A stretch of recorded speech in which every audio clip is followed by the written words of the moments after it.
এই জায়গার নাম কি? অভয়নগর। কেন অভয়নগর হয়েছে? হ্যাঁ, ওই অভয়া ছিল মেয়ের নাম, রাজার মেয়ের নাম ছিল অভয়া, সেই থেকে এই যে সেই নামে আর কি গ্রামের নাম অভয়নগর। অভয়নগর।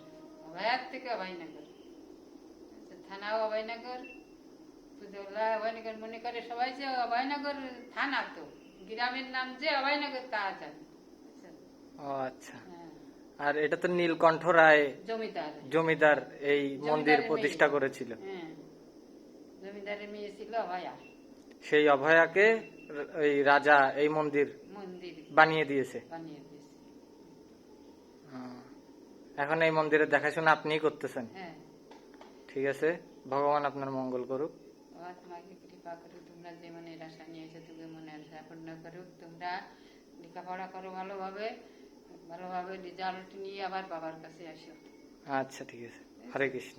জয় জয় বাবা ভোলানাথ, তোমার ভক্তের মনোবাঞ্ছা পূর্ণ করে কৃপা করে দয়া করে আপাত বিপদ থেকে রক্ষা করে বাবা।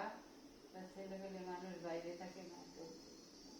শিব মহাদেব, জয় শিব মহাদেব। জয় শিব শম্ভু।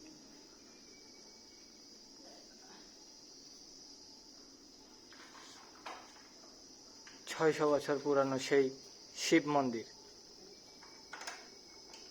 একটি নয় 11টি, যা সনাতনের গর্ব ও ঐতিহ্য, ইতিহাস।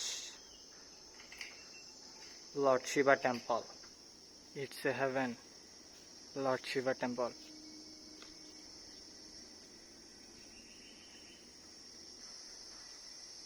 The history,